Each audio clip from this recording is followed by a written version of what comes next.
আলো 7 মাসের অন্তঃসত্ত্বা। আজ তার স্বামী তাকে দুশ্চরিত্র অপবাদ দিয়ে বাড়ি থেকে বের করে দিয়েছে। শুধু ঘাড় ধাক্কা দিয়ে বের করে দিয়েই ক্ষান্ত হয়নি, বেল্ট দিয়ে মেরে ওর সমস্ত শরীরে দাগ ফেলে দিয়েছে।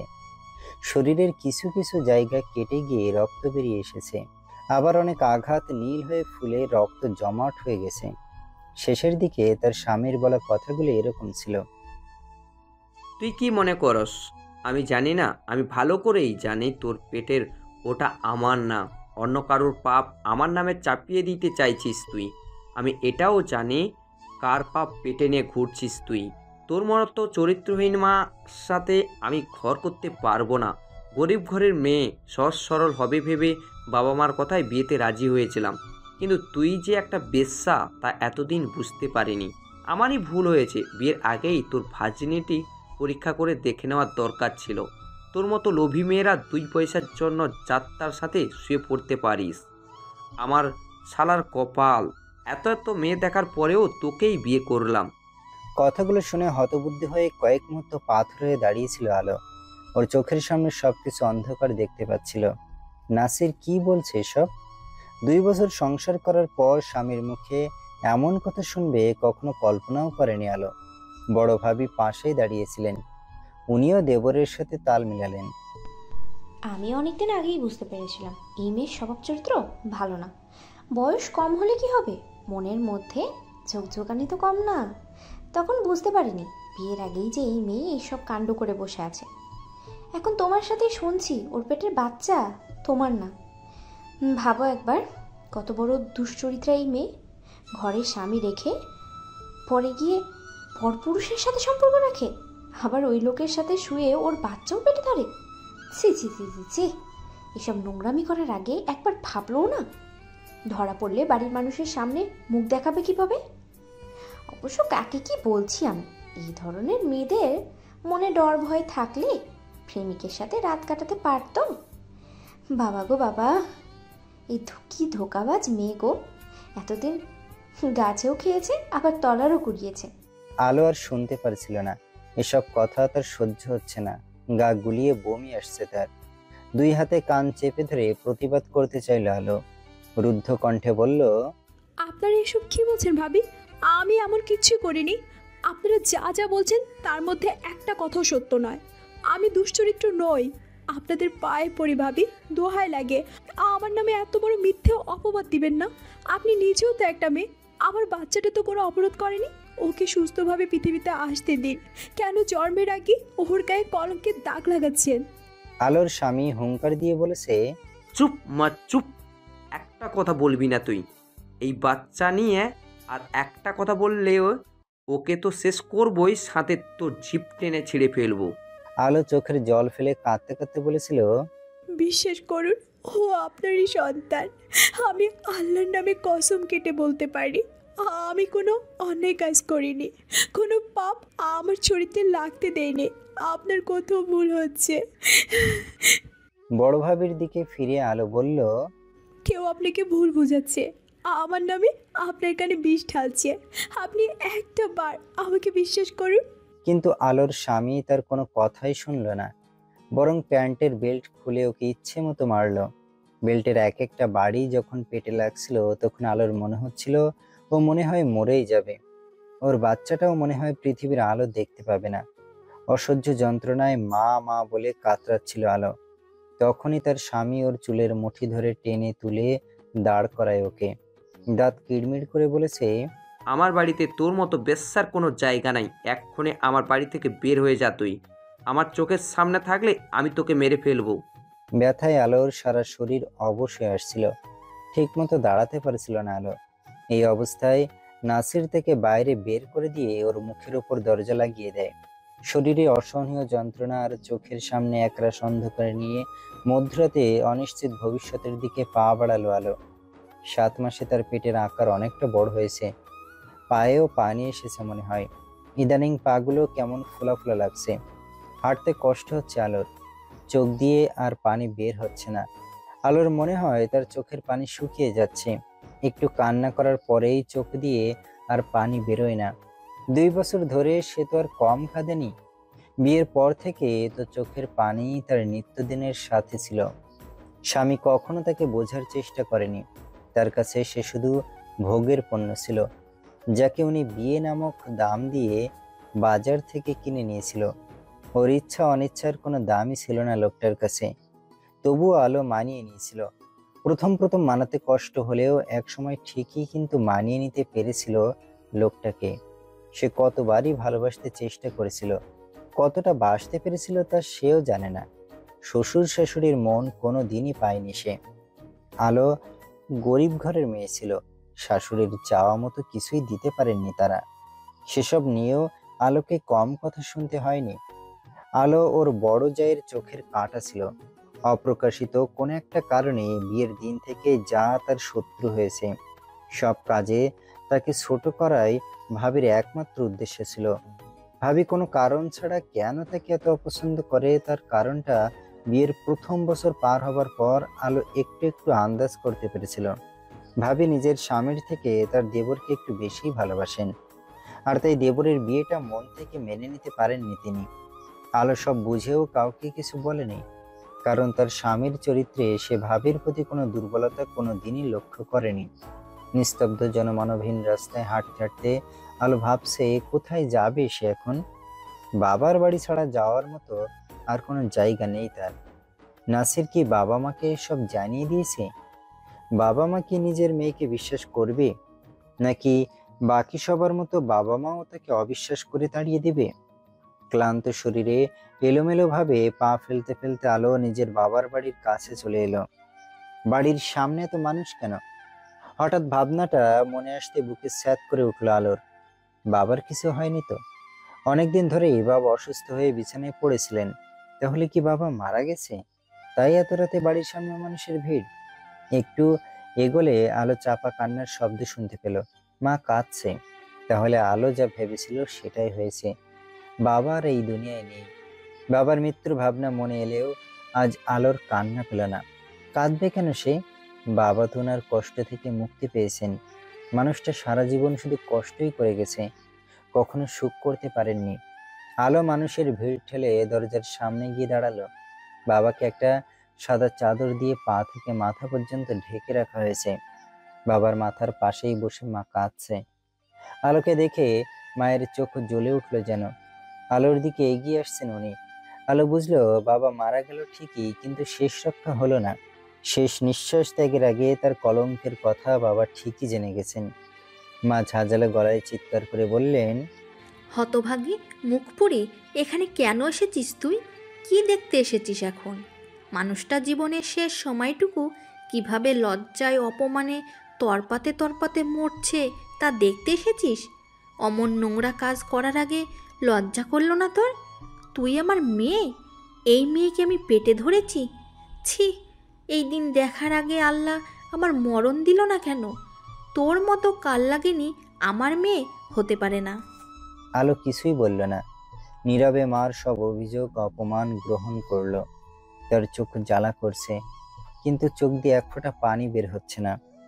মানুষটা সারা জীবন মাথা উঁচু করে বাঁচতে চেয়েছে, কখনো কারো কাছে মাথা নিচু করেনি। শেষে কিনা ওর নিজের মেয়ে এভাবে মানুষটার মান সম্মান মাটিতে মিশিয়ে দিল। আমরা কি দোষ করেছিলাম রে আলো? কেন আমাদের এত বড় শাস্তি দিলি? আলো খেয়াল করলো এখানে উপস্থিত প্রতিটা মানুষ তাকে ঘৃণার নজরে দেখছে। আলো নিজেও জানে না কেন তার কপালে এই বদনাম জুটলো। সে কি করেছে যার জন্য তার চরিত্রে কলঙ্কের কালি লাগলো? আলোর মা বিলাপ করে কাঁদছেন। আলো কোনো রকমে উচ্চারণ করলো, মা, একটাবার তোমরা আমাকে বাবাকে দেখতে দাও। আমি বাবার কাছে যাব না মা, এখান থেকে একটাবার শুধু বাবার মুখটা দেখবো। বাবার কবর দেওয়া হয়ে গেলে আমি চলে যাব তোমাদের থেকে অনেক দূরে। শেষের দুটো লাইন আলো নিজেকে শোনালো যেন। খবরদার, তোর ওই নোংরা মুখে আমার স্বামীকে বাবা বলবি না তুই। তোর মতো মেয়ের বাবা হয়ে মানুষটা মরার আগেও কষ্ট পেয়ে গেছে। তুই ওর মুখ দেখলে ওর কষ্ট বাড়বে বই কি কমবে না। আলো আর দাঁড়িয়ে থাকতে পারছিল না। পা দুটো পাথর হয়ে গেছে অনেক আগেই। এখন তার চোখের সামনেও সবকিছু অন্ধকার ঠেকছে। বেরিয়ে পড়লো আলো। কোথায় যাবে জানে না সে। আসার সময় ভিড়ের মধ্যে থেকে কেউ একজন বলে উঠল, এমন মেয়ে পেটে ধরলে কপালে তো বদনাম জুটবেই। ভালোই হয়েছে বাপটা মরে গেছে, বেঁচে থাকলে এসব সহ্য করতে পারতো না বেচারা। অন্য একজন বলল, শুনলাম ওর পেটে নাকি অন্য কারোর পাপ। দেখো মেয়ে, স্বামীর সাথে ঘর করে অন্য বেটার পাপ পেটে নিয়ে ঘুরো। এই মেয়ে, তোমার তো মরে যাওয়া উচিত। এরা মরবে না, দেখো না স্বামী বাড়ি থেকে তাড়িয়ে দিলে কিভাবে নির্লজ্জের মতো বাপের কাছে এসে উঠলো। আমি তো একটা কথাই ভাবছি শুধু, না জানি কোন মেয়ের ঘর ভেঙেছে, কার স্বামীকে নিজের জালে ফেলেছে। এদের মতো মেয়েদের জন্যই তো আমাদের মতো সহজ সরল মেয়েরা স্বামীকে ধরে রাখতে পারে না। আল্লাহ এদের রূপ দেয়, রূপ দেখিয়ে তো পুরুষ পাগল করে। এদের রং ঢং দেখে বেটা ছেলেদের মাথা কি ঠিক থাকে কি করে বলো তো দেখি? আলো আর শুনতে পেল না। তার কান ঝিঝি করছে, মাথা ফাঁকা ফাঁকা লাগছে। অন্ধকার রাস্তায় আলো হেঁটে যাচ্ছে, যাবার কোনো জায়গা নেই ওর। আজ থেকে আপন বলতেও কেউ রইল না। ব্রিজের উপর দিয়ে হাঁটার সময় আলো দাঁড়ালো, উঁকি দিয়ে ব্রিজের নিচে তাকালো। ভীষণ খাদ কলকল ধ্বনি তৈরি করে পানি বয়ে যাচ্ছে। এখান থেকে লাফিয়ে পড়লে আলোর লাশ কেউ খুঁজে পাবে না। পানির স্রোত তাকে ভাসিয়ে দূরে কোথাও নিয়ে যাবে। চোখ বন্ধ করলো আলো। না, সে ঝাঁপ দিতে পারবে না। নিজের জীবন শেষ করে দেওয়ার অধিকার তার থাকলেও তার ভেতরে যে আছে তার জীবন শেষ করার অধিকার আলোর নেই। যে এখনো এই পৃথিবীর আলো দেখেনি, নিজের কষ্টের ভাগ আলো এই মাসুমকে কেন দিবে? তার ভাগের কষ্ট তাকেই পেতে হবে। দূর থেকে দুটা লাইট ক্রমশ আলোর দিকে এগিয়ে আসছে। হঠাৎ করে তীব্র আলোয় আলোর চোখ ঝলসে যাচ্ছে।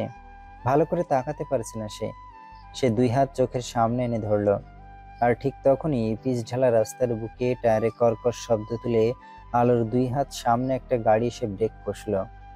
আলো এখনো চোখে হাত দিয়ে রেখেছে। তীব্র আলোয় চোখ খুলতে কষ্ট হচ্ছে তার। সে ভেবে পাচ্ছে না এই রাতের বেলা একটা গাড়ি তার সামনে এসে দাঁড়িয়েছে কেন। হঠাৎ তার মনে একটা ভয় ঢুকে গেল। গাড়িতে যারা আছে তাদের মনে খারাপ কোনো উদ্দেশ্য নেই তো? আলো নিজের পেটের দিকে তাকালো। এই অবস্থায় আল্লাহ যেন তাকে কোনো বাজে পরিস্থিতিতে না ফেলে। এই মুহূর্তে কোনো বাজে লোকের পাল্লায় পড়লে সে নিজেকে রক্ষা করতে পারবে না। মনে মনে দোয়া দরুদ পড়তে শুরু করলো আলো। তখনই সশব্দে গাড়ির দরজা খুলে একটা লোক নেমে এলো। অন্ধকার থাকায় লোকটাকে চিনতে পারলো না সে। কয়েক পা হেঁটে এসে লোকটা আলোর সামনে দাঁড়ালে আলো তাকে ভালো করে দেখে চেনার চেষ্টা করলো। স্মৃতিতে একটু চাপ দেওয়ার পর আলো লোকটাকে চিনে ফেললো। আলো ভেবে পাচ্ছে না এই লোক এখানে কি করছে। দীপ্ত পলকহীন দৃষ্টিতে আলোকে দেখছে। আলোর মুখের উপর থেকে চোখ সরে সবার আগে ওর উঁচু পেটটার দিকে দীপ্তর চোখ গেল। আলো সেটা বুঝতে পেরে শাড়ির আঁচল দিয়ে ভালোভাবে পেট ঢেকে নিল। দীপ্ত সেটা দেখে হাসলো। দীপ্তই আগে কথা বলল। কেমন আছো আলো? আপনি এখানে কোথা থেকে এলেন? দীপ্ত আবারও হেসে বলল, এদিক দিয়ে যাচ্ছিলাম, দেখলাম কেউ একজন ব্রিজের নিচে উকি দিয়ে দেখছে। ভাবলাম সুসাইড করতে যাচ্ছে হয়তো, মানুষটাকে বাঁচানোর জন্য এগিয়ে এলাম। কাছে এসে দেখলাম মানুষটা একজন নারী, আর এখন সামনে দাঁড়িয়ে দেখছি সেই নারী আর কেউ না, তুমি। আলো দীপ্তকে দেখছে। মানুষটাকে সে 2 বছর আগে থেকে চেনে। তেমন বিশেষ কোনো চেনা না, তবুও মানুষটাকে সে মনে রেখেছে একটা বিশেষ কারণে। দীপ্তকে এতটা সহজ হতে দেখে আলো মনে মনে ভাবলো, এই মানুষটি কি সেই মানুষ যে 2 বছর আগে তার জন্য কেমন একটা পাগলামি কাণ্ড করেছিল। এখনো ভাবলে বিশ্বাস হতে চায় না তার। দীপ্ত কি এই 2 বছরে সবকিছু ভুলে গেছে? নইলে আলোর সামনে এতটা স্বাভাবিকভাবে কথা বলতে পারছে কি করে? আলো নিজের পরিস্থিতির উপরই মনে মনে হাসলো। দীপ্ত তার আজকের এই অবস্থার কথা জানতে পারলে নিশ্চয়ই একচোট হাসবে। তার সামনে প্রকাশ্যে না হাসলেও মনে মনে তো অবশ্যই হাসবে। হাসারই কথা। আলো তাকে ফিরিয়ে দিয়ে বাবা মার পছন্দে ওই লোকটাকে বিয়ে করেছিল সেদিন। আলোর ভাবনায় ছেদ ফেলে দীপ্ত বলল, তুমি এত রাতে এই ব্রিজের উপর কি করছো? আলো কোনো উত্তর দিল না। দীপ্ত তার উত্তরের অপেক্ষা করে আবার বলল, উকি দিয়ে যে দেখছিলে, তুমি জানো নিচে কত গভীর খাদ? এনি বাই চান্স মাথা ঘুরে যদি নিচে পড়ে যেতে, তখন তোমার কি অবস্থা হতো ভেবে দেখেছো একবার? হুম, যার কপালে দুঃখ লেখা আছে সে দুঃখগুলো ভোগ না করে অত সহজে মরবে কি করে? আলোর উপর দিয়ে যে ঝড় যাচ্ছে তার থেকে মৃত্যুই তার কাছে সহজ মনে হয়। বেঁচে থেকে আলো প্রতিটা মুহূর্তে আর এই যুদ্ধ করতে পারছে না। তার সমস্ত শক্তি শেষ হয়ে এসেছে। তাচ্ছিল্যের সুরে আলো বলল। আমার কিচ্ছু হবে না, আমি এত সহজে দুনিয়া থেকে বিদায় নেব না। দীপ্ত কপাল কুঁচকালো। ধরো যদি কিছু হয়ে যায়, নিজের জন্য না ভাবো। দীপ্ত আলোর পেটের দিকে ইশারা করে বলল। ওর কথা তো ভাবতে পারো। আলো মনে মনে বলল। ওর কপাল আর আমার থেকে ভালো কোন দিক দিয়ে? জন্মের আগে নিজের বাপ তাকে অন্যের পাপ বলেছে, নিজের সন্তান হিসেবে স্বীকার করছে না। দুনিয়াতে এলে তার কপাল ভালো হয়ে যাবে না, তাকেও আমার মতোই সারা জীবন দুঃখ কষ্ট সহ্য করতে হবে। দীপ্ত হঠাৎ তাড়া দেওয়া গলায় বলল। এত রাতে কোথায় যাচ্ছিলে বলো তো? আমি তোমাকে নামিয়ে দেই। তাহলে আর বাকি থাকবে না কিছু, কলঙ্কের 16 আনা পূর্ণ হয়ে যাবে। কিছু বললে? আমি ঠিক শুনতে পাইনি। না, আপনি কি কিচ্ছু বলিনি। তাহলে চলো, তোমাকে বাসায় পৌঁছে দিয়ে আসি। এই সময় একা যাওয়া তোর জন্য সেফ হবে না। আপনি তো শুধু শুধু কষ্ট করতে হবে না, আপনি যেখানে যাচ্ছিলেন যেতে পারেন, আমি একা একাই যেতে পারবো, আমার কোনো সমস্যা হবে না। জেদ করো না তো, বলছি নামিয়ে দিয়ে আসি। চলো গাড়িতে আসো। এত বলার পরও যখন দীপ্তর কথা শুনছে না তখন আলোর রাগ উঠে গেল। লোকটা কেন তার সমস্যা বুঝতে চাইছে না, কেন জেদ করছে? এখন ওনার সাথে কোথাও গেলে বদনাম তারই হবে। এমনিতেই তো কত বদনামের ভাগীদার হয়েছে সে। লোকের চোখে তার কলঙ্কের শেষ নেই। নতুন করে আর কোনো কলঙ্ক সহ্য করতে পারবে না সে। তাই আলো রেগে গিয়ে বলল। আমি বলছি তো আমি একা যেতে পারবো, শুধু শুধু আপনি কেন জেদ করছেন? নিজের কাজে যান না আপনি, আমাকে নিয়ে আপনাকে ভাবতে হবে না, নিজের ভালো আমি নিজেই বুঝে নেব। দীপ্ত থতমত খেয়ে গেলেও কিছু বলল না। কিছুক্ষণ চুপ করে থেকে সে আবার বলল। আলো, কিছু হয়েছে তোমার? Anything wrong? তুমি এমন বিহেভ করছো কেন? আলোর মাথা ফেটে যাচ্ছে, সে আর সহ্য করতে পারছে না। এমনিতেই ক্লান্তিতে শরীর ভেঙে আসছে, চোখ ভরে ঘুম আসছে। এদিকে এই ছেলে তার পিছুই ছাড়তে চাইছে না। তার জীবনে যা ইচ্ছা তা হোক, ধ্বংস হয়ে যাক সব, তাতে ওই ছেলের কি? সে কেন আলোর জন্য এত চিন্তা করছে? নাকি 2 বছর আগে তার সেই সিদ্ধান্তের জন্য এখন ওর বর্তমান অবস্থার উপর হাসছে, মজা নিতে এসেছে? আলো চেঁচিয়ে বলল। আপনাকে বলছি না আমাকে নিয়ে আপনার ভাবতে হবে না, আমার জন্য কেন এত দরদ দেখাচ্ছেন? আমি আপনার কে হই? যেখানে নিজের আপন জন্যে আমাকে নিয়ে ভাবে না, সেখানে আপনি কেন কেন আমার জন্য ব্যস্ত হচ্ছেন? বলতে বলতে আলো মাথা ঘুরিয়ে পড়ে যেতে নিলে দীপ্তে এসে ওকে ধরে ফেলে। বেশি উত্তেজিত হওয়ার কারণে আলো জ্ঞান হারিয়ে ফেলেছে। সকাল থেকে খাওয়া হয়নি, পেটে একটা দানা পানি পড়েনি। সে তো এখন একা না, এই শরীরে এত ধকল সহ্য হয় না এখন। সকাল থেকে না খাওয়া, তার উপর শরীরের উপরে এত অত্যাচার। মারের জায়গাগুলো এখন নীলচে হয়ে শক্ত জমাট বেঁধে গেছে। মার ওখান থেকে বেরিয়ে এই অবস্থায় 2 কিলোমিটার হেঁটেছে, যার ফলস্বরূপ আলো এখন জ্ঞান হারিয়ে রাস্তায় পড়ে যেতে নিচ্ছিল।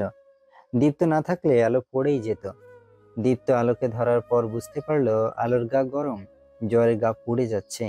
দীপ্ত আর দেরি করলো না, আলোকে কোলে তুলে নিয়ে গাড়িতে গিয়ে বসিয়ে দিল। দীপ্ত নিজের ড্রাইভিং সিটে উঠে বসে, আলোর মাথা ওর কাঁধে রেখে গাড়ি স্টার্ট করলো। আলো তার পাশে, তার কাঁধে মাথা রেখে তার বাড়িতে যাচ্ছে ভাবতেই মনটা নেচে উঠছে দীপ্তর। এই মেয়েটাকে একসময় সে ভালোবেসেছিল, এখনো বাসে। আলোকে বিয়ে করার স্বপ্ন দেখেছিল একসময়, সেটা সত্যি না হলেও এখন তো আলো তার পাশে আছে। ইস, এই সময়টা যদি এখানেই থেমে যেত। দীপ্ত অচেতন আলোকে কোলে নিয়ে মেইন ডোর দিয়ে ঢোকার সময় মেজো চাচির চোখে পড়ে গেল। মেজো চাচি ডাইনিং এ পানি খাচ্ছিলেন। দীপ্তকে দেখে হাত থেকে গ্লাস রেখে গলা ফাটিয়ে সবাইকে ডাকতে লাগলো। বাবা, বাবা, ভাইজান ও ছোট, কোথায় তোরা? জলদি এদিকে আয়, এসে দেখে যা দীপ্ত কাকে নিয়ে এসেছে। বড় ভাবি এলেন না? আপনার ছেলে কি কাণ্ড করেছে, এসে দেখে যান একবার। দীপ্ত মেজো চাচির কথায় কান না দিয়ে সিঁড়ির দিকে এগিয়ে যাচ্ছে। মেজো চাচির স্বভাবই ছোট একটা বিষয় নিয়ে চিৎকার চেঁচামেচি করে তাকে হাতির রূপ দেয়া। কিন্তু ততক্ষণে মেজো চাচির ডাকে সবাই হলরুমে এসে গেছে। দীপ্তর দাদা আব্দুর রহমান খান সিঁড়ির মাথায় দাঁড়িয়ে গমগমে গলায় বললেন, কি হয়েছে এখানে? বাড়িতে ডাকাত পড়েছে নাকি? এত চিৎকার চেঁচামেচি কিসের? সবাই কি ভুলে গেছো এটা ভদ্রলোকের বাড়ি? রাত বিরাতে হয়েছে, আমি একদম সহ্য করব না।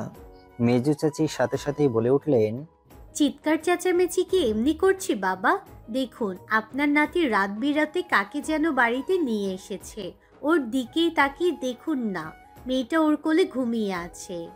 দীপ্ত আগুন চোখে চাচির দিকে তাকালো। চাচি আজ দীপ্তর চাওয়ায় ভয় পেল না। দীপ্তর বাবা গলা ছড়িয়ে এগিয়ে এলেন। দীপ্ত, এসব কি? হ্যাঁ, কাকে নিয়ে এসেছো তুমি? তুমি এভাবে যাকে তাকে যখন তখন এই বাড়িতে নিয়ে আসতে পারো না। এই বাড়ির কিছু নিয়ম আছে, তুমি সেসব নিয়ম অমান্য করতে পারো না। দীপ্ত শক্ত অথচ শান্ত গলায় বলল, আমি যাকে তাকে বাড়িতে নিয়ে আসি না বাবা, আর এ বাড়ির কোনো নিয়মও ভাঙিনি। মেজো চাচি আবার কিছু বলতে যাচ্ছিলেন। দীপ্ত চোখ পাকিয়ে ওনার দিকে তাকালে উনি দমে গেলেন। তবুও মিনমিনিয়ে বললেন, যাকে তাকে নিয়ে না আসলে এই মেয়েটাকে, মেয়েটা তো নিজের পায়েও হেঁটে আসছে না, সোজা কোলে উঠে আসছে বাবা। দীপ্তর মা এবার কথা না বলে থাকতে পারলেন না। মেজো, তুই চুপ করবি? আমার ছেলেকে নিয়ে তোর মাথা ঘামাতে হবে না। তুই তোর ছেলে মেয়েদের নিয়ে ভাব। আমার ছেলের ব্যাপার আমি ঠিক দেখে নিব। ভাবি ও। দাদা ওদের থামিয়ে দিয়ে বললেন, থামবে তোমরা?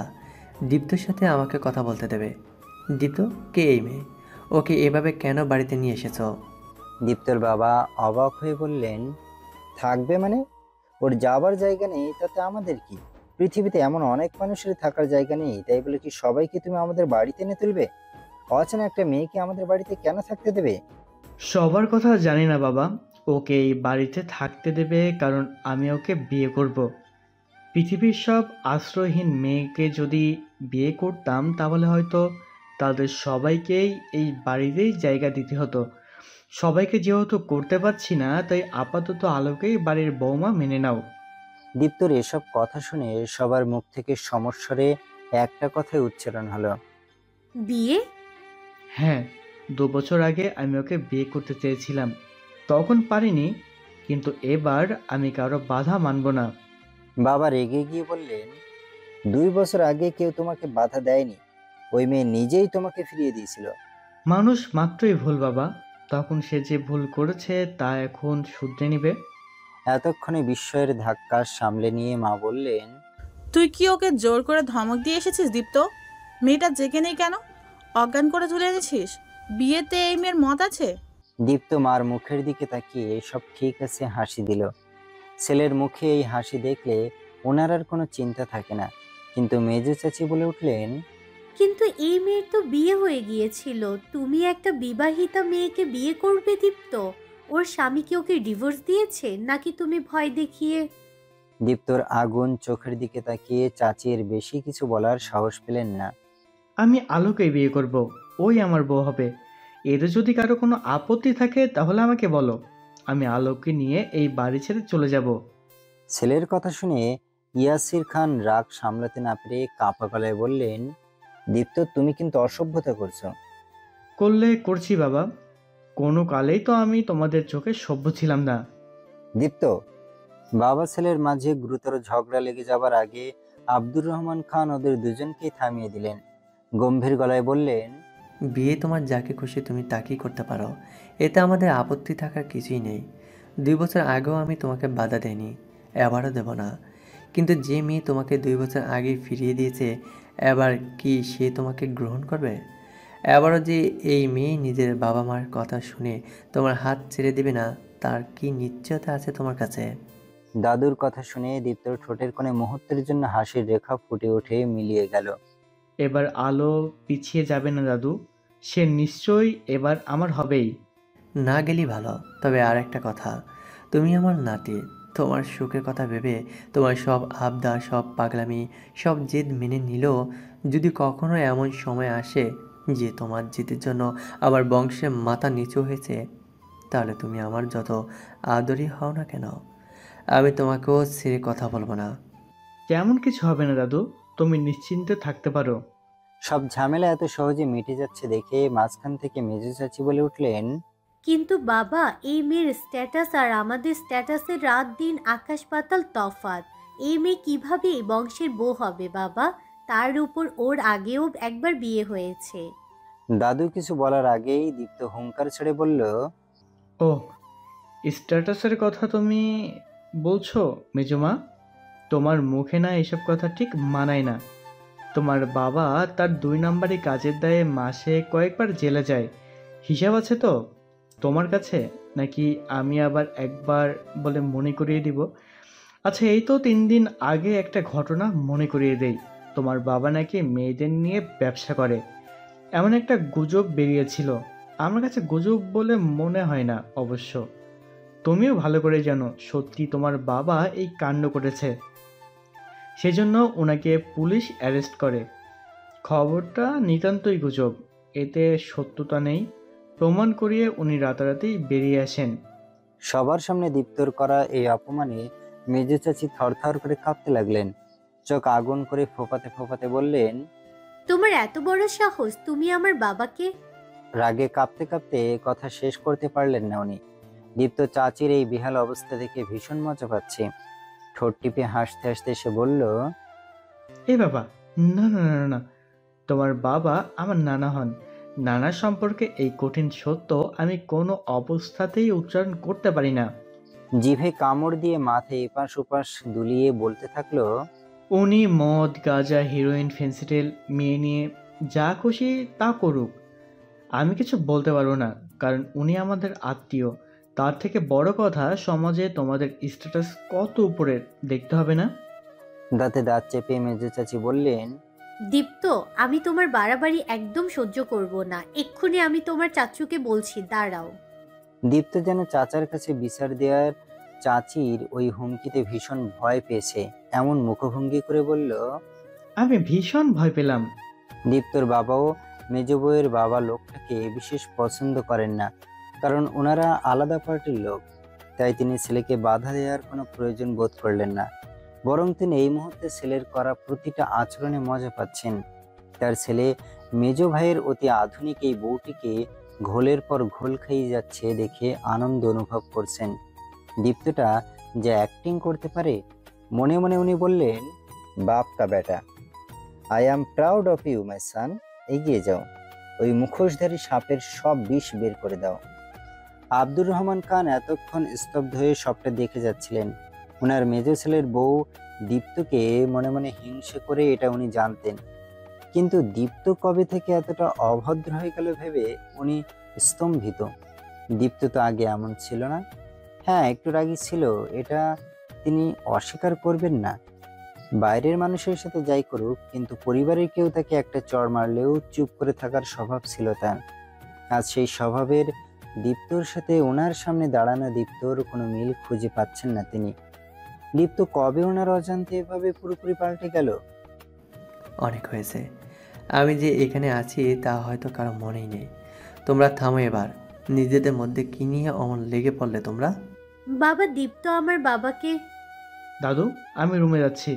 ওকে নিয়ে এতক্ষণ দাঁড়িয়ে থাকতে পারবো না, ওর জ্ঞান ফেরাতে হবে। বলেই দীপ্ত কোনো উত্তরের অপেক্ষা না করে কারো দিকে না তাকিয়ে সোজা সিঁড়ির দিকে এগোতে লাগলো। আব্দুর রহমান খান সবার উদ্দেশ্যে বললেন, তোমরা সবাই নিজেদের ঘরে যাও। আজকে পর যেন এই বিষয় নিয়ে কারো মুখে আর একটা কথাও না শুনি, এটা আমার হুকুম। দীপ্ত আলোকে ওর রুমে নিয়ে গেল। এখনো আলোর জ্ঞান ফেরেনি, সে এখনো দীপ্তর বুকে মিশে আছে। দীপ্তর ইচ্ছে করছে না আলোকে নিজের থেকে দূরে করতে। এভাবেই যুগের পর যুগ পার করে দিতে চাই সে, কিন্তু এখন আলোর জ্ঞান ফেরানো সব থেকে বেশি জরুরি। দীপ্ত আলোকে নিয়ে ওর বেডে শুয়ে দিল। আলোর মুখের দিকে কতক্ষণ এক দৃষ্টিতে চেয়ে রইল। পাশের টেবিলের উপর থেকে পানির গ্লাস হাতে নিয়ে আলোর চোখে মুখে পানির ছিটা দিল। আলো একটু নড়ে উঠল, জ্ঞান ফিরছে আলোর। দীপ্তর মুখে হাসি ফুটে উঠল। আলোর চোখ পিটপিট করতে দেখে সুস্থির নিঃশ্বাস নিল। চোখের পাতা যেন ভারী পাথরে পরিণত হয়েছে। আলো চেষ্টা করেও চোখ মেলতে পারছে না। কোথায় এখন সে?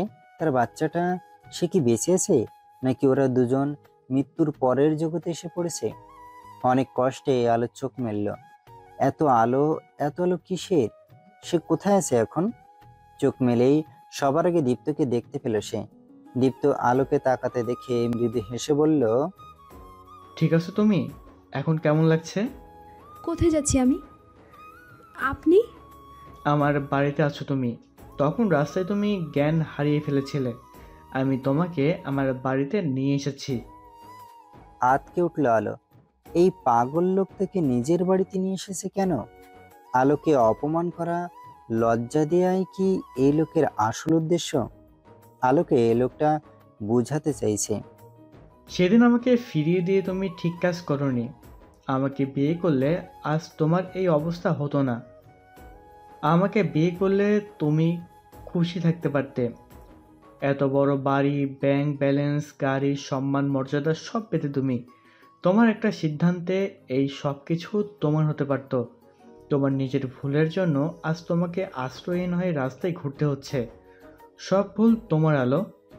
আলো নিজের অজান্তেই বলে উঠল। না। ভুরু কুঁচকে দীপ্ত বলল, কি না আলো? আপনি আমাকে এখানে কেন নিয়ে এসেছেন? আমাকে নিয়ে আসতে আপনাকে কে বলেছে? আমি এখানে আসতে চেয়েছি, তাহলে কেন আপনি? কথাগুলো বলতে বলতে আলো উঠতে যাচ্ছিল, দীপ্ত তাকে বাধা দিল। এই আলো, তুমি এত আনিজ হচ্ছ কেন বলো তো? আমি একজন বন্ধু হয়ে তোমাকে আমার বাড়িতে নিয়ে এসেছি, এর বেশি কিছু না। তোমাকে উত্তেজিত হতে হবে না। তোমার শরীর মনে হয় অনেকটা দুর্বল। আলো কোনো বাধা মানল না, সে একা একাই উঠে বসলো। দীপ্ত তাকে সাহায্য করতে চাইলে হাত দেখিয়ে ওকে থামালো। আমার শরীর অনেক ভালো আছে, আমাকে নিয়ে আপনার চিন্তা করতে হবে না। আমি আপনার সাহায্য চাইনি, আমার রাস্তায় আমি একা। আলো হঠাৎ উঠে দাঁড়ালে তার মাথা ঘুরে উঠল, কাঁধ থেকে শাড়ির আঁচলটা পড়ে গেল। দীপ্ত বিস্মিত চোখে ওর দিকে তাকিয়ে আছে। এতক্ষণ শাড়ির আঁচল দিয়ে আলোর শরীর পেছনে ছিল বলে দীপ্ত ওর গায়ে মারের দাগগুলো দেখতে পায়নি। আঁচল সরে যাওয়ায় দীপ্ত আলোর হাতে পিঠে আঘাতে নীলচে দাগ স্পষ্ট দেখতে পাচ্ছে। পিঠের কয়েকটা আঘাতে সুইয়ের ফোঁটার মতো রক্তের ফোঁটা জমাট বেঁধে আছে। দেখতে দেখতে দীপ্তর চোখ মুখের ভাব কঠিন হয়ে উঠছে। আলো তাড়াতাড়ি করে আঁচল পেঁচিয়ে পিঠ হাত ঢেকে নিল। দীপ্ত উঠে দাঁড়িয়েছে, দুই হাত মুঠো পাকিয়ে জ্বলন্ত চোখে দাঁতে দাঁত চেপে বলল, এইসব কিভাবে হয়েছে আলো? কে তোমাকে মেরেছে? তোমার স্বামী তোমার গায়ে হাত তুলেছে? ওই লোকের জন্য তোমার এই অবস্থা? তোমার গায়ে আঘাতের দাগের কারণ তোমার স্বামী তো? আলো দীপ্তর মুখের দিকে তাকিয়ে চুপ করে আছে। দীপ্তকে বোঝার চেষ্টা করছে সে। দীপ্তর চোখ মুখের কঠিন ভাব দেখে আলোর ভয় লাগছে। সবটা জানলে দীপ্ত যদি তার শ্বশুর বাড়ি গিয়ে তার স্বামীকে কিছু বলে, নিজের কলঙ্কের সাথে দীপ্তকে জড়াতে চায় না সে। তাই আলো বলল, এসব জেনে আপনার কি কাজ?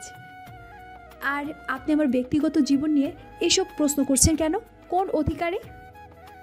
আপনার কোনো প্রশ্নের জবাব দিতে বাধ্য নই আমি। আমাকে যেখান থেকে এনেছেন সেখানে রেখে আসুন, নয়তো আমি চলে যাচ্ছি। আপনাকে কষ্ট করতে হবে না। আলো চলে যাওয়ার জন্য দরজার দিকে পা বাড়ালে দীপ্ত পিছন থেকে ডাকলো, আলো। ওর কণ্ঠে এমন কিছু ছিল যে আলো না দাঁড়িয়ে পারল না। তুমি এখন কোথাও যাবে না। যতদিন না পর্যন্ত তুমি সুস্থ হচ্ছ ততদিন এই বাড়িতেই থাকবে। রাত 12টার পরে কোনো প্রেগনেন্ট মহিলা নিশ্চয়ই মনের সুখে হাওয়া খেতে রাস্তায় বেরোয় না। আর ধরলাম তুমি হাওয়া খেতেই বেরিয়েছ, তাহলে তোমার বাড়ি থেকে এত দূর এসে ব্রিজের নিচে উঁকি দিয়ে নিশ্চয়ই হাওয়া খাচ্ছিলে না। আমার সামনে তুমি সেন্সলেস হয়েছ। আমি না থাকলে তুমি এই পেট নিয়ে নিচে কিভাবে পড়তে খেয়াল আছে? এতক্ষণে হয়তো তোমার বাচ্চা আর তুমি দুজনই তোমার গায়ে জ্বর, মারের দাগ স্পষ্ট, তবুও বলছো তোমার লাইফে সব কিছু ঠিক আছে, কোথাও কোনো ঝামেলা নেই। আমাকে এতটা বোকা কেন ভাবছো? তর্ক করো না আলো। আমাকে একজন বন্ধু ভেবে তুমি আমার বাড়িতে থাকতে পারো। কথাগুলো বলেই দীপ্ত লম্বা পা ফেলে ঘর থেকে বেরিয়ে গেল। দরজার বাইরে গিয়ে কিড়মিড় করে উচ্চারণ করলো, ওই কুত্তার বাচ্চাকে আমি ছাড়বো না, জানে মেরে ফেলবো। শোরের বাচ্চা আমার আলোর গায়ে হাত তুলেছে, এত বড় সাহস ওর! ওকে আমি কুচি কুচি করে কেটে কুকুরকে খাওয়াবো, তবেই আমার নাম দীপ্ত ইয়াসির খান। আলো দীপ্তর চলে যাওয়ার দিকে তাকিয়ে থেকে দীর্ঘশ্বাস ফেলল। মানুষটা হয়তো এখনো তাকে ভালোবাসে, হয়তো না, সত্যি ভালোবাসে, আর তাই তো ওকে নিয়ে অতটা ভাবছে। আলোর শরীর আগে থেকেই দুর্বল, সকাল থেকে কিছু খাওয়া হয়নি, এখন মাথা ঘুরছে। সে বিছানার এক কোণায় বসে ভাবতে থাকলো, দীপ্তর বাড়িতে থাকা তার পক্ষে সম্ভব না, এটা উচিত না। সে নতুন করে দীপ্তকে নিজের জীবনের সাথে জড়াতে চায় না। 2 বছর আগে যা শেষ হয়ে গেছে তা নতুন করে শুরু হোক, এটা আলো কোনো অবস্থাতেই চায় না। সে তার ভাগ্য নিয়ে একাই থাকবে, দীপ্ত তার নিজের জীবনের সুখে থাকুক। অজানা এক অস্থিরতা অনুভব করতে লাগলো আলো। চোখ বুজে সে অতীত মনে করতে চাইল।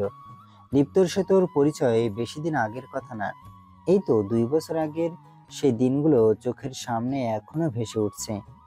হিয়ার হাত থেকে ছো মেরে চিঠিটা কেড়ে নিয়ে মাঠের দিকে ছুটতে লাগলো আলো। হিয়াও ওর পিছনে ছুটতে ছুটতে বলছে, আলো দাঁড়া, ভালো হবে না কিন্তু, দাঁড়া বলছি, আমার চিঠি আমাকে দে। আলো থামলো না, হাসতে হাসতে বলল, আগে আমি পড়বো, তারপর তুই। এই ইন্টারনেট যুগে চিঠি কে দেয় মামুনি? চিঠিটা পড়ে দেখি তোমার মজনু কোন দেশের আবার। তোকে আমি খুন করে ফেলবো আলো, আমার জিনিস আমাকে দে তুই। আগে তো আমাকে ধর, তারপর খুন করিস। আর আমাদের দুজনের মধ্যে তোর আমার কি রে? হ্যাঁ, তোর যা আমারও তা। অসহ্য কর্মে, তোর জীবনে ভালো হবে না। স্বামীর হাতে কেলানি খেয়ে মরবি তুই, দেখে নিস। তোর জামাই একটা বধ হবে, বধের হাড্ডি হবে, মিলিয়ে নিস আমার কথা। হিয়ার রাগ দেখে আলোর হাসি আরো বেড়ে গেল। পিছনে হিয়ার দিকে ফিরে মাঠ দিয়ে ছুটছে সে। হঠাৎ কার সাথে যেন ধাক্কা লেগে টাল হারিয়ে ফেলল সে। পড়ে যেতে নিয়ে কোনো রকমে সামলে নিল, তবুও কাঁধে ব্যথা পেয়েছে। মানুষ নাকি অন্য কিছু। আলোর হাত থেকে চিঠি পড়ে গেছে। হিয়া ওর কাছে এসে নিচে থেকে চিঠিটা তুলে নিয়ে আলোর পাশে এসে দাঁড়ালো। ছেলেটার দিকে চেয়ে বলল, কে রে মালটা, চিনিস ওকে? আলো চোখ পাকিয়ে বলল, আমি কি করে চিনবো গাধি? আলো ছেলেটার দিকে তাকিয়ে বিড়বিড় করতে করতে কাঁধ ঢলছে, ভালোই ব্যথা পেয়েছে। হিয়া ওকে লক্ষ্য করে বলল, ঠিক আছিস তুই? বেশি লেগেছে নাকি? লাগবে না, হাতির সাথে ধাক্কা খেয়েছি। হাতিটার গায়ে গন্ডারের মতো জোর, ধাক্কা দিয়ে কাঁধ ভেঙে ফেললো, অথচ দাঁড়িয়ে একটাবার সরি বললো না। কতটা অসভ্য! চল দেখি মালটাকে, ওর থেকে সরি নিয়েই আসি। থাক, ঝামেলা দরকার নেই। আরে চল তো, ঝামেলা কি করতে যাচ্ছে? 5-6টা ছেলে একসাথে দাঁড়িয়ে আছে, কিছু নিয়ে হাসাহাসি করছে। দীপ্ত এসে ওদের সামনে দাঁড়ালো। ছেলেগুলো তাকে দেখেও কথা থামালো না। দীপ্ত শীতল দৃষ্টিতে ছেলেগুলোকে দেখছে। তোমাদের মাঝে রহিমকে? দীপ্তর চোখে যে ছেলেটাকে দলের নেতার মতো দেখা যাচ্ছিল সেই এগিয়ে এলো। তেড়ামি ভঙ্গিতে বলল, কেন, রামিমকে দিয়ে তোমার কি কাজ মামু? তাহলে দীপ্তর অনুমানই ঠিক, এই ছেলেই এদের লিডার। দীপ্ত এপাশ ওপাশ মাথা দুলিয়ে ঠোঁট বাঁকিয়ে হাসল। ছেলেটা কিছু বুঝে ওঠার আগে এক ঘুষিতে দীপ্তর মুখের চেহারা পাল্টে ফেলল। ছেলেটা 2 হাতে নাক মুখ চেপে ধরে হতবুদ্ধি হয়ে দীপ্তর দিকে তাকিয়ে আছে। আস্তে আস্তে দীপ্তর চেহারা কঠিন হচ্ছে, চোয়াল শক্ত হয়ে উঠল ওর। দীপ্ত ছেলেটার শার্টের কলার ধরে ওকে টেনে নিয়ে মাঠের মধ্যে নিয়ে আসলো। ওকে ছুঁড়ে ফেলে বলল, কুত্তার বাচ্চা, তোর এত বড় সাহস আমার বোনের সাথে অসভ্যতম করিস? দীপ্ত ছেলেটার কাছে এগিয়ে গিয়ে এসে ঝুঁকে ওর হাত ধরল। এই হাত না, এই হাতে আমার বোনের ওড়না টেনে ধরেছিলি তুই। আজ তোর হাত রাখবো না আমি, তোর হাত ভেঙে কলেজ গেটের সাথে ঝুলিয়ে রাখবো। এই কলেজে তোর মতো আরও যে কয়েকটা কুলঙ্গার আছে, ওরা যেন তোর পরিণত দেখে কেঁপে ওঠে। নেক্সট ডে আর কোনো মেয়ের ওড়না ধরার আগে তোর কথা মনে করে দেখি তোর কোন পাপ আজ আমার হাত থেকে তোকে বাঁচায়। কিন্তু ছেলেটার হাত ভেঙে ফেলেছিল প্রায়। ছেলেটা ব্যথায় কুকড়ে উঠে গলা ফাটিয়ে চিৎকার করছে। এই দৃশ্য দেখতে কলেজের বাকি সবাই মাঠে এসে ওদের ঘেরাও দিয়ে দাঁড়িয়েছে। সবাই অবাক হয়ে এই দৃশ্য দেখছে। কেউ দীপ্তকে থামানোর জন্য এগিয়ে আসছে না। এই মুহূর্তে দীপ্তকে আটকানোর সাহস কারো নেই, কারণ সবাই জানে এই দীপ্ত কেমন। কয়েক বছর আগেই কলেজ শেষ করে ফেললেও এখনো কলেজে তার রাত চলে। তার প্রভাব কতটা এটা কম বেশি সবাই জানে। সব জেনেও ছেলেটাকে মারার জন্য কেন ওর বোনকেই চোখে দেখলো? দিয়া যে দীপ্তর কাজিন, এটা কি কারো অজানা? ঠিক বিচার হচ্ছে। ছেলেটা বেশি সাহসিকতার পরিচয় দিতে গিয়েছিল। এত ভিড়ের মধ্যে আলো আর হিয়াও ছিল। দীপ্তর ভয়ঙ্কর রূপটা ওরা নিজের চোখে দেখে নিল। আলো হিয়াকে খামচে ধরে মিনমিন করে বলল, কি সাংঘাতিক ব্যাপার, কি ভয়ঙ্কর লোক রে হিয়া। ছেলেটাকে কিভাবে মারছে, একটু দয়া লাগছে না? ছেলেটা তো মরেই যাবে।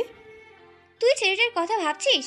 এই ঘটনা যদি আর একটু পরে ঘটতো তাহলে ছেলেটার জায়গায় আমরা দুজন থাকতাম। এই ছেলের থেকেই সরি আনতে এসেছিলাম আমরা। আমাদের ভাগ্য ভালো যে আজ নিশ্চিত কেলানি খাওয়ার হাত থেকে বেঁচে গেলাম। এই ছেলের চোখে না পড়াই ভালো।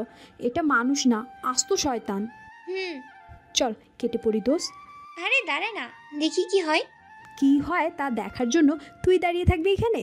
আমার কিন্তু ওই ছেলেটার জন্য মায়া হচ্ছে। আরও কোনো মেয়ের অন্য টেনে ধরবি তো চোখও তুলে নিয়ে যাবো আজ।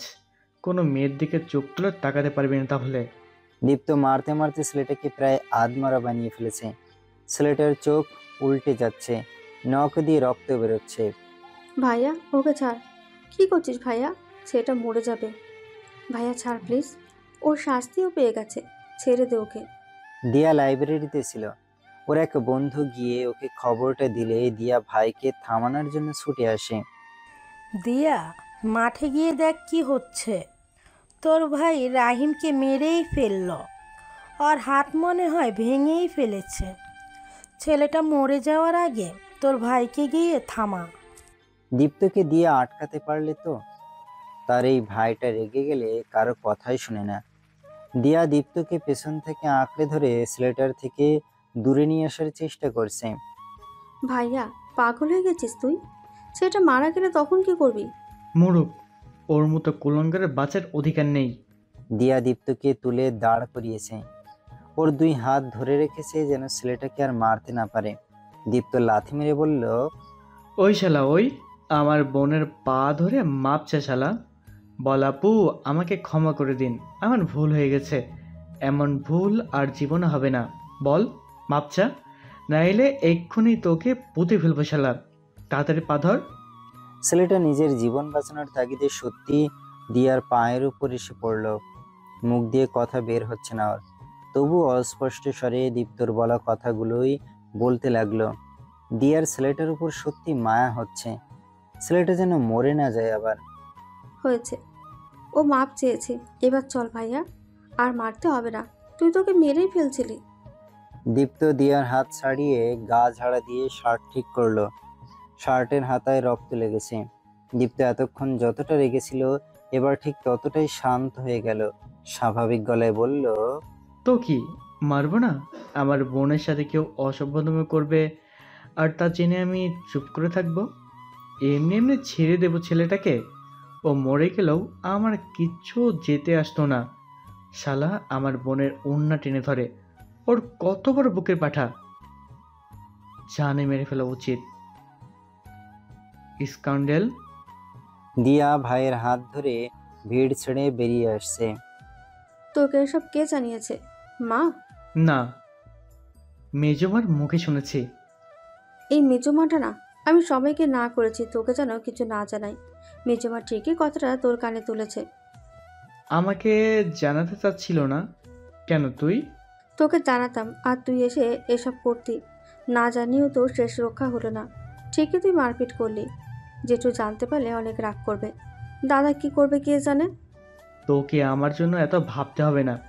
এরপর থেকে এমন কিছু ঘটলে সবার আগে যদি আমাকে না জানাস তাহলে তো ছেলেগুলোকে পরে মারবো, আগে তোকে সাইজ করে নিব। অত পাক না হতে কে বলেছে তোকে? তুই কি জানিস পৃথিবীতে তুই সব থেকে বেশি কাকে ভালোবাসিস? জানিস না? না, আমাকে। তুই পৃথিবীতে আমাকে সব থেকে বেশি ভালোবাসিস, এই কথা তুই না জানলেও আমি জানি। বলেছে তোকে? আমি পৃথিবীতে সবচাইতে বেশি ভালোবাসবো আমার বউকে, আগে আমার বউ পরে তোরা। এসেছে আমার বউয়ের সোহাগা। আমার জায়গা অন্য কাউকে দিলে তোর ঠ্যাং ভেঙে দেব। দিয়া বলতেই থাকলো। দীপ্ত মুচকি হেসে শার্টের হাতা গোটাতে গোটাতে হাঁটছিল। হঠাৎ একটা মেয়ের উপর তার চোখ পড়ল। মেয়েটাকে চেনা চেনা লাগছে যেন। কোথায় দেখেছে মেয়েটাকে?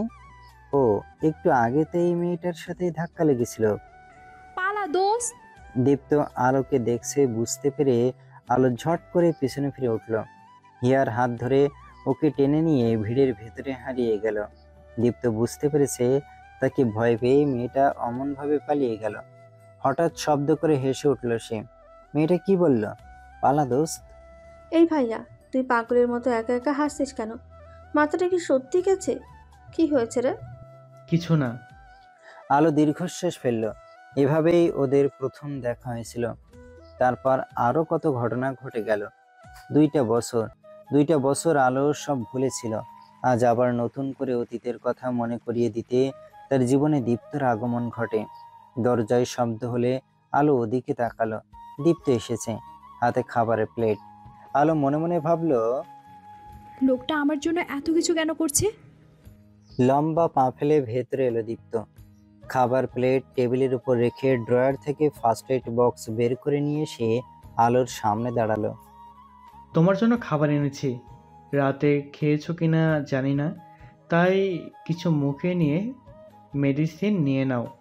ক্ষতস্থান লাগানোর জন্য মলম আছে, লাগিয়ে নিও, ব্যথা কমে যাবে। দুজনেই দুজনের চোখের দিকে তাকিয়ে চুপ করে রইল। কিছুক্ষণ পর দীপ্ত গলা খাকারি দিয়ে বলল, অনেক রাত হয়েছে, খেয়ে শুয়ে পড়ো। দীপ্ত চলে যাওয়ার জন্য ঘুরে দাঁড়ালে আলো পেছন থেকে ডাকলো। হ্যাঁ। দীপ্ত মৃদু হাসলো, বলল, সব প্রশ্নের কি উত্তর হয় আলো? পৃথিবীতে এমন কিছু কিছু প্রশ্ন আছে যার উত্তর খুঁজে পাওয়া যায় না। তোমার এই প্রশ্নটাও সেসব প্রশ্নের মতো একটা। তবু যদি এর উত্তর চাও, তাহলে উত্তরটা না হয় তুমিই খুঁজে বের করো। বাবা, আপনি দীপ্তকে কেন বাধা দিলেন না? আপনি ওর এই পাগলামিতেও সায় দিচ্ছেন। ইয়াসির মাথা গরম করে কখনই কোনো কাজ আদায় হয় না। রাগারাগি বকাবকি করে তো দীপ্তকে একদমই আটকানো যাবে না, বুদ্ধি দিয়ে ওকে আটকাতে হবে। কিন্তু সেটা কিভাবে? এবার তো মেয়েটাকে বাড়িতে এনে তুলেছে, আমাদের হাতে আর কিছুই করার নেই। আছে, অনেক কিছুই করার আছে। ওই মেয়ে আমার ছেলের পিছু ছাড়বে না বাবা। ছোট লোকের বাচ্চাটা আমার ছেলের উপর কোনো জাদু করেছে কে জানে। 2 বছর আগেও দীপ্ত এই মেয়েটাকে বিয়ে করার জন্য কি না করেছে। ওর জন্য আমাদের দিয়ে। পুরনো কথা মনে করে লাভ নেই। দীপ্ত সেবার 3 মাস কমাইছিল। হাসপাতালের বেডে আমার নাতিটাকে যেভাবে পড়েছিল, সেই দৃশ্য আমি পুনরায় দেখতে চাই না। এবার যা করার আমাদের ভেবে চিন্তে করতে হবে, তাড়াহুড়ো করে মাথা গরম করা যাবে না। ওই মেয়ের জন্য ইয়াসিন আমাদের সাথে থাকে না। ছোট বউ বেঁচে থেকেও জিন্দা লাশ হয়ে আছে। আমাদের পুরো পরিবারটা ওই মেয়ের জন্য এলোমেলো হয়ে গেছে। ওই মেয়েকে আমি এত সহজে ছাড়বো না বাবা। আপনি দেখে নিন, ওই মেয়ের বেঁচে থাকা মুশকিল করে দেব আমি। মেজে চাচি দরজার আড়ালে দাঁড়িয়ে সবটা শুনলেন। এটাই তো চাইছিলেন তিনি, একটা ভিখারিনীকে এই বাড়ির বউ হবে, ওনার সমানে সমানে আসবে। ছোট লোকের কত বড় স্বপ্ন। মেজে চাচি রহস্যময় হাসলেন। বাবা, এবার দেখবেন আপনার মেঝো বৌমা কত কাজের। আপনাদের কাজ আমি সহজ করে দেব। আমার বাকি টাকাটা কবে হাতে পাবো? আপনি কিন্তু বলেছিলেন কাজ শেষ হলেই টাকাটা আমি পেয়ে যাব। দীপ্তর গলায় সামান্য রহস্য ভাব। সে বিনীত ভঙ্গিতে বলল, পাবে, অবশ্যই পাবে। এই দীপ্ত ইয়াসির খান কখনো কারো বরখেলাপ করে না। তুমি ঠিক সময়ে তোমার প্রাপ্য সম্মাননা পেয়ে যাবে। আমি তোমার কাছে খুশি হয়ে হয়তো বকশিশও দিতে পারি। সত্যি সত্যি বলছেন আপনি? আমার কাছে আপনি খুশি হয়েছেন? আমি জানতাম, তাই তো এমন কঠিন চাল চেলেছি যে আলোর কথা কেউ 1 পয়সা দিয়েও বিশ্বাস করেনি। আমি যা বুঝিয়েছি ওর স্বামী ঠিক তাই বুঝেছে। দেখলাম। টাকাটা কি আজ দিবেন মিস্টার দীপ্ত? হ্যাঁ, অবশ্যই। টাকা আমি রেডি করে রেখেছি, কিন্তু প্রবলেম হলো টাকা তোমাকে নিজে এসে নিতে হবে। কিন্তু আজ রাতে আমার লোকেরা তোমার বাড়ির সামনে টাকা নিয়ে অপেক্ষা করবে। তুমি কিছু একটা বলে বাড়ি থেকে বেরিয়ে এসে টাকাটা নিয়ে যেও। আলোর যা লিজা খুশিতে গদগদ করে রাজি হয়ে গেল। ঠিক আছে, আমি যাব। আমি গিয়ে টাকা নিয়ে আসবো। আপনাকে যে কি বলে ধন্যবাদ দেব? ধন্যবাদ দিতে হবে না, তুমি আমার কাজ করেছো, তাই আমি তোমাকে খুশি করার জন্য সামান্য কয়টা টাকা। যাক, বাদ দাও। এবার তাহলে আমাদের একে অপরকে আর প্রয়োজন পড়বে না।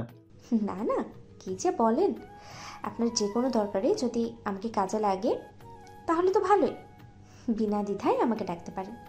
ওকে, রাখছি তাহলে, গুড বাই। ফোন রেখে লিজা লাফাতে লাগলো। লোকটা গাধা নাকি? হ্যাঁ, 1,00,000 টাকা নাকি সামান্য টাকা? আলো এমনিতেই আমার রাস্তায় কাটা ছিল, নিজের রাস্তার ট্যাগ কাটা সরিয়ে 1,00,000 টাকা? আল্লাহ, এতদিন পর আমার দিকে মুখ তুলে তাকালে তুমি। কল কেটে দীপ্ত মুচকি হাসলো। চেয়ারে হেলান দিয়ে গা ছেড়ে শুয়ে পড়লো।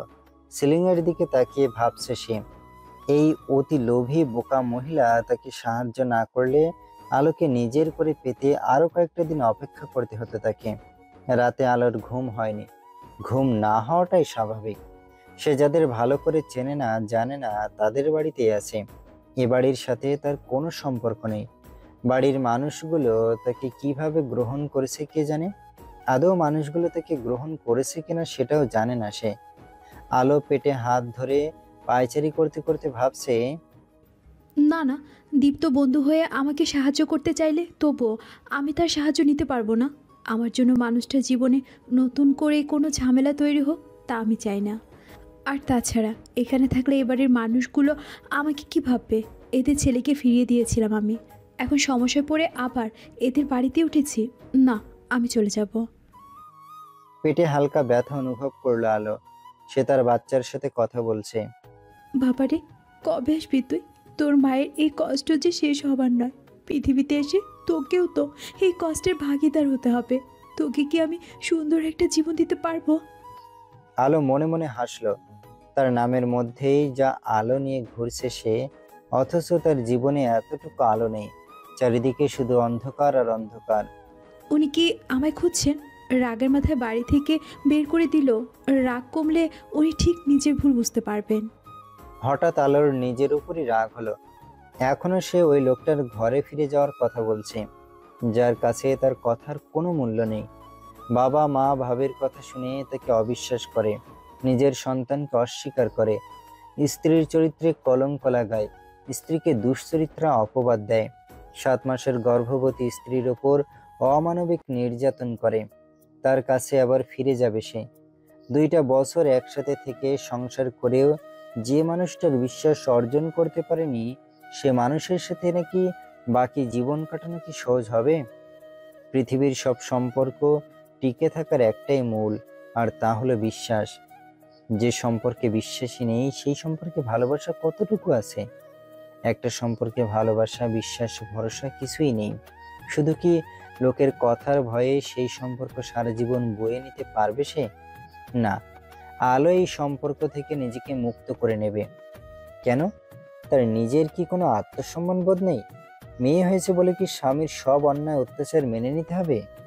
ওই লোকের কাছে আমি যাব না, এই বাড়িতেও থাকবো না। নিজের পথ আমি নিজেই তৈরি করে নেব। মেয়েরা নাকি ছেলেদের থেকে 100 গুণ বেশি কষ্ট সহ্য করতে পারে।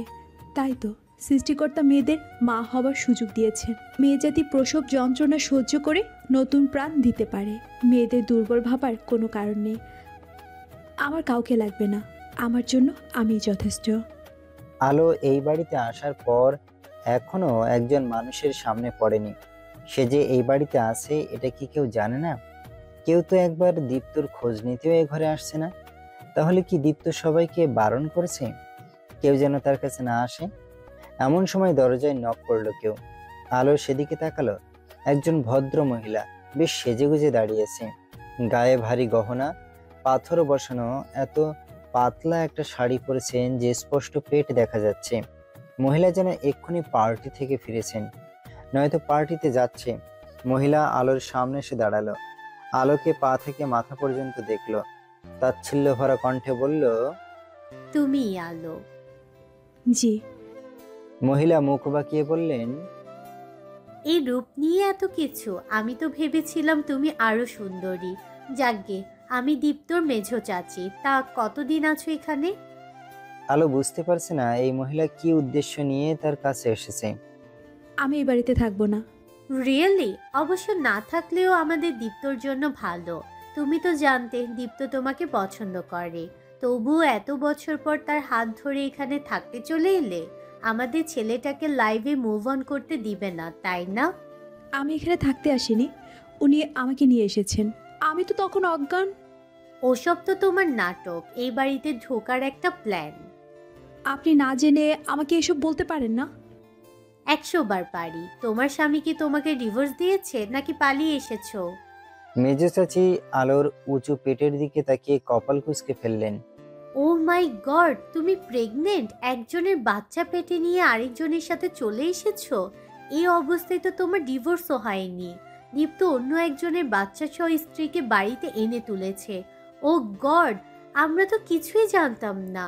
এই মেয়ে, তোমার লজ্জা করেনি? হ্যাঁ, স্বামী সংসার ছেড়ে তুমি কিভাবে এতটা বেহায়া হলে? শেষে কিনা আমাদের দীপ্তকেই ফাঁসালে। তাহলে 2 বছর আগে যখন দীপ্ত তোমাকে বিয়ে করতে চেয়েছিল, তখন কেন রাজি হলেন না? গলির যেদিকটা অন্ধকার সেখানে একটা গাড়ি দাঁড়িয়েছে। আমার টাকা? লিজা খুশিতে নাচতে নাচতে গাড়িটার দিকে এগোচ্ছে। শ্বশুর বাড়ির পরিবেশ যেমন, তাতে বাড়ির বউয়েরা রাতের বেলা গাড়ি থেকে বেরোতে পারে না। বেরোলে এটা ঘোর অন্যায়। সবার চোখ বাঁচিয়ে টাকাগুলো নিতে বেরিয়েছে সে। লিজার মনে পড়লো আলোকেও এতদিন ভুল বুঝিয়ে রাতের বেলা গলিতে পাঠিয়েছিল। আলো বাইরে থাকা অবস্থায় ঘরের সবাইকে ওর বিরুদ্ধে উস্কিয়েছে সে। তার উপর আবার শোনায় সোহাগা হয়ে পাড়ার এক ছেলে নাকি ওকে কোন ছেলের সাথে দেখেছিল। আলোর দুঃখের দিন তো সেদিন থেকেই শুরু হয়েছিল। গাড়ির দরজায় টোকা দিল লিজা। মাথা থেকে পা পর্যন্ত কালো ইউনিফর্ম পরা একজন দরজা খুলে দিল। আমার টাকা? সব টাকা এনেছেন তো? আপনার মালিকের সাথে কিন্তু আমার কথা হয়েছে, 1 লক্ষ টাকা দিবে বলেছে। ব্যাগে যদি 1 লক্ষ টাকা না থাকে, গুণে যদি 1 টাকাও কম পাই, তাহলে আমি আপনাদের নামে মিস্টার দীপ্তর কাছে নালিশ করে দেব। চুরির দায়ে চাকরি তো যাবেই, জানিয়েও টানাটানি রাখতে পারে, বুঝেছেন? দুজন লোক লিজার হাত টেনে ধরে ওকে গাড়িতে তুলে নিল। লিজা চিৎকার করছে, এই কোথায় নিয়ে যাচ্ছেন আপনারা আমাকে? ছাড়ুন, আপনাদের মালিক জানলে কিন্তু খবর আছে। কেউ আছো, বাঁচাও!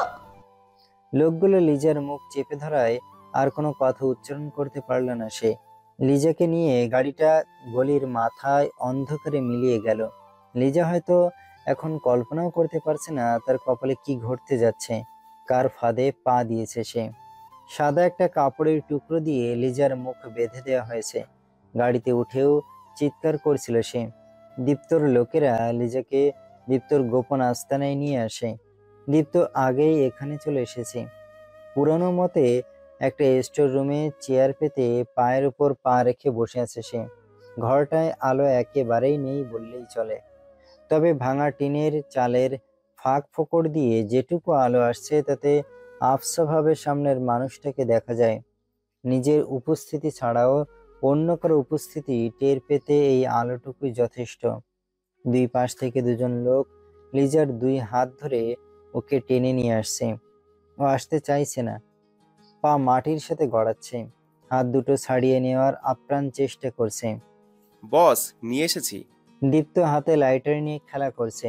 বসার ভঙ্গিতে একটু পরিবর্তন এলো না তার, কিন্তু ওদের ধমক দেওয়ার ভঙ্গিতে বলল, করছিস কি? হ্যাঁ, ও আমার মেহমান। মেহমানকে এইভাবে ধরে নিয়ে এসে কেউ কাজটা তোরা ঠিক করলি না। আমি শুধু বলেছিলাম মালটাকে তুলে নিয়ে আয়।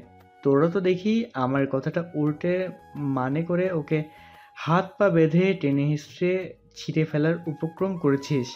ওকে ছাড়, ছাড় বলছি। আরে হাত দুটো তো ভেঙে ফেলবে দেখছি। দীপ্ত ওদের উপর রাগ দেখালেও ওর কণ্ঠে প্রশ্রয় স্পষ্ট। ছেলেগুলোর কাজে ও যে খুশি হয়েছে তা বলতে বাকি নেই। তুলে আনার সময় চিৎকার করছিল বস, গাড়িতে তুলেই 2 থাপ্পড় দিয়েছি। পুরো রাস্তার একটা কথা বলেন। এখন গাড়ি থেকে নেমে তেড়িবেড়ি করবে। লাগাবো নাকি আরো 2টা? না না না, মেয়ে মানুষের গায়ে হাত তোলা আমি পছন্দ করি না। আমার আড়ালে মেরেছিস তাই কিছু বললাম না। আমার সামনে মারলে তোদের খবর আছে। মুখ খুলে দে। লিজা সবই শুনছে, নিজের কানকেও বিশ্বাস করতে পারছে না। ও লোকটার যে উপকার করেছে তারপরও লোকটা তাকে গুন্ডা দিয়ে তুলে এনেছে। ওর টাকা দেবার নিয়ত না থাকলে সোজা বলে দিত। তাকে মিথ্যা বলে বাড়ি থেকে বের করে এ কোথায় ধরে নিয়ে এসেছে? ওকে কি মেরে ফেলবে? অনেকক্ষণ চোখ বেঁধে রাখার পর চোখ খুলে দিলে প্রথম কয়েক মুহূর্ত তাকাতেই পারল না সে। আস্তে আস্তে চোখে দেখতে শুরু করলে লিজার চোখ ছানা পড়া। এ কোথায় আছে সে?